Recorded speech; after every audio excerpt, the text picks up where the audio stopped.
आशुतोष जी, आपको वास्तव में लगता है क्या कि वोटर्स इतना नादान हमारे हैं कि केवल एक तस्वीर के आधार पर वो डिसाइड कर लेंगे कि भैया हमको वोट देना है या फिर नहीं देना है? इतना नादान तो नहीं है ना आज का वोटर? चित्रा जी मेरा जवाब ले लीजिए। देखिए, पहले तो ये बात को समझिए, ना ये तीसरा चरण है ना इसके बाद कोई चरण होने जा रहा है। ये आखिरी चरण है। और जब भी कोई चरण खत्म हो रहा होता है तो उसके बाद पहले 36 घंटे पहले का जो ब्रेक दिया जाता है वो सिर्फ इसलिए दिया जाता है कि हमारे मतदाताओं को एक शांत स्वभाव में, शांत माहौल में, बिना किसी का प्रेशराइज होके अपना डिसीजन लें।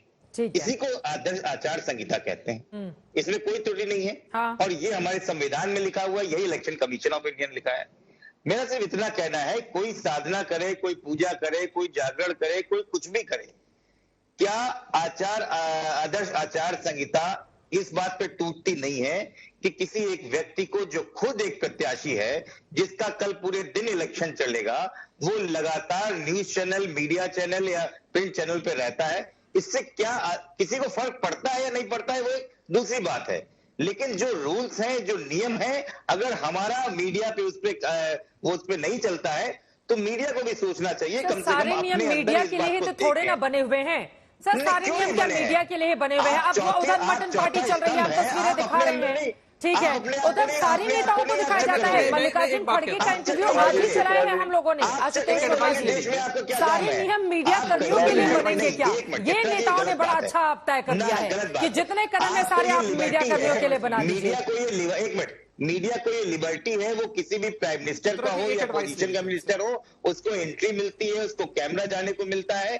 लेकिन उसके साथ उसकी जिम्मेदारी भी वहीं बढ़ती है। ये आम आदमी के पास नहीं है। मैं जाके कहीं माइक नहीं लगा सकता हूं। आपकी जिम्मेदारी, अगर आप नहीं उसको सचेत है तो हम सिर्फ कह सकते हैं, हम किसी की आंख नहीं खोल सकते हैं। आप खोल के कोई अंधा बना हो तो कोई मतलब नहीं। एक बड़ी खबर आ रही है, उसके बाद आप अपनी बात को आगे बढ़ाइएगा। आखिरी दौर के मतदान से पहले अखिलेश यादव ने पार्टी कार्यकर्ताओं, उम्मीदवारों और पदाधिकारियों को सावधान करते हुए अपील की है कि वो नतीजों तक और जीत का सर्टिफिकेट मिलने तक सतर्क और अलर्ट रहें, क्योंकि कल शाम से बीजेपी तमाम चैनलों पर यह झूठ बुलवाना शुरू करेगी कि उसे 300 सीटों पर बढ़त है, जबकि इंडिया गठबंधन की सरकार बनने जा रही है। ऐसा करके वो समाजवादी पार्टी के कार्यकर्ताओं का मनोबल गिराने की कोशिश करेगी। नतीजों तक सतर्क और अलर्ट रहे कार्यकर्ता, ये कहा है अखिलेश यादव ने अपने तमाम कार्यकर्ताओं से। चुनाव के दरमियान लगातार वो कहते रहे कि बनारस की सीट छोड़ दे जहां पर टक्कर है, तो बाकी 79 सीटें इंडिया गठबंधन जीत रहा है। और इन सब के बीच अब यह खबर सामने आ गई है, प्रेम शुक्ला जी इस पर जवाब दीजिए। वो कह रहे हैं कल से 300 सीटों पर बढ़त का झूठ बोलने लगेगी बीजेपी, लेकिन जीत तो हम ही रहे हैं, कार्यकर्ता सतर्क रहें थोड़ा। देखिए, पराजय के बाद किस तरह से प्रत्यारोप करना है, इस संदर्भ में वो अपना पूर्वाभ्यास कर रहे हैं। पहले एग्जिट पोल के खिलाफ बोलेंगे वो, फिर एग्जैक्ट पोल के खिलाफ बोलेंगे, फिर ईवीएम पर आएंगे, फिर निर्वाचन आयोग पर आएंगे, फिर लोकतंत्र के खिलाफ बात करेंगे। ये तमाम चीजें करेंगे। ये जो हल्ला बोल ब्रिगेड है वो कैसे पचा ले कि उसका दारुण पराभव होने जा रहा है। चूंकि जमीन से आ रही रिपोर्ट के अनुसार स्वयं श्रीमान अखिलेश यादव ने अपने परिवार की सीटों के अलावा कहीं पर जो है चुनाव लड़ने के लिए किसी प्रकार का परिश्रम भी नहीं किया है।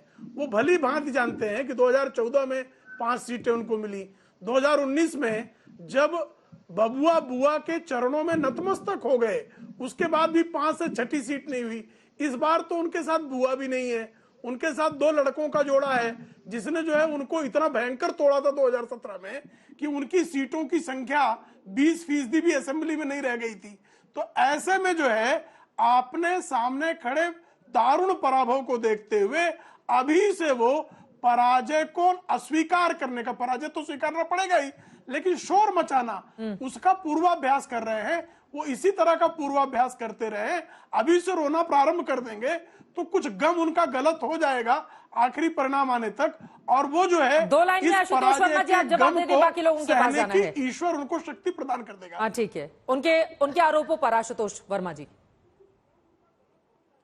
नहीं, मुझे था कि अखिलेश यादव जी को पहले जब जनसभाएं करनी थी तो प्रेम शुक्ला से उससे अटेस्टेशन करा लेना चाहिए था कि आज हम जनसभा करने जा रहे हैं। हमको ये पता नहीं था, वरना हम ये जरूर करते।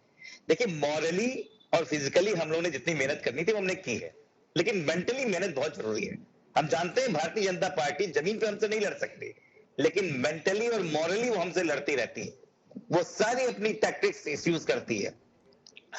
तो उस चीज से आगाह करने के लिए कहीं ना कहीं अखिलेश यादव जी ने अपने कार्यकर्ताओं को बाहर कहा है कि जब तक सर्टिफिकेट नहीं मिलता है तब तक लड़ाई जारी रहेगी। क्योंकि हम जान रहे हैं ये चुनाव भारतीय जनता पार्टी की चलाचली का बेला है, लेकिन जाते जाते वो अपने सारी बैड टैक्टिक्स जिसके लिए भारतीय जनता पार्टी मशहूर है, यहां से लेके नहीं अब तक जब तक हुआ है वो हर बैड टैक्टिक्स करती है, चाहे इधर से करे चाहे उधर से करे, चाहे प्रोपेगेंडा प्रैक्टिस करे। तो उससे आगाह करना एक राष्ट्रीय अध्यक्ष करता है। आशुतोष जी, अब सीधे आपके पास आते हुए एग्जिट पोल को लेकर अभी से सवाल क्या खड़े नहीं किए जाने लगे? थोड़ा इंतजार तो कर लेते, पहले ही कैसे पता चल गया कि क्या आने वाला है? एग्जिट पोल के आंकड़े क्या संकेत करता है आशुतोष जी? चित्रा जी देखिए, जब मैंने पहले बोला था तो आपने मुझे डांट दिया था।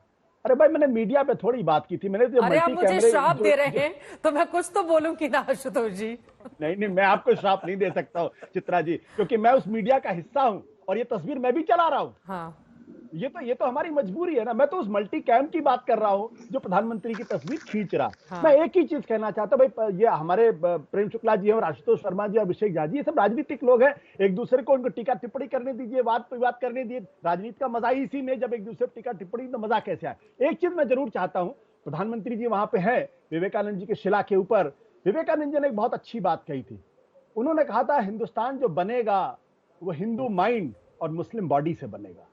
और अगर इस पर कहीं कुछ आगे कार्रवाई बढ़ती है तो मैं तो मानूंगा कि हिंदुस्तान का उत्थान होगा। प्रधानमंत्री जी वहां जरूर विवेकानंद जी की इस सीख पर अमल करने की कोशिश करेंगे। उन्होंने तो यह भी कहा था विवेकानंद जी ने कि भाई ईश्वर की पूजा करने से अच्छा फुटबॉल खेलना। तो वो, और फिर वो कहते हैं कि भाई ईश्वर से अच्छी पूजा क्या है कि आप किसी गरीब का पेट भर दे। ये सब विवेकानंद जी के थे। तो मैं चाहूंगा कि भारतीय जनता पार्टी, प्रेम शुक्ला, तमाम लोग इस चीज पर अमल करें और प्रधानमंत्री जी जब लौटें तो ये पूरी दुनिया से कहें कि हिंदुस्तान हिंदू माइंड और मुस्लिम बॉडी से ही आगे बढ़ सकता है, इसके अलावा उसका कोई दूसरा रास्ता विकल्प नहीं। 2 लाइन में प्रेम शुक्ला जी, जल्दी से, वक्त कम है हमारे पास।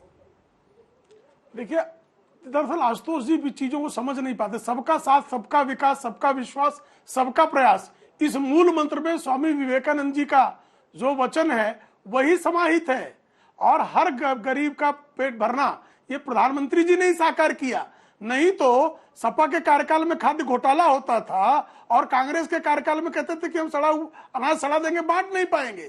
तो ये निश्चित तौर पर जो है आशुतोष जी, चूंकि आपका कोण अलग है इसलिए आप सत्य को देख नहीं पा रहे हैं। सत्य.com जो है सत्य को ठीक से देखेगा तो उसको आभास होगा कि प्रधानमंत्री जी स्वामी विवेकानंद के बताए मार्ग का 100% अनुसरण कर रहे हैं। ठीक है, हमें वक्त इतने की इजाजत देता है। आप तमाम मेहमानों का बहुत धन्यवाद हमारे साथ चर्चा में शामिल होने के लिए।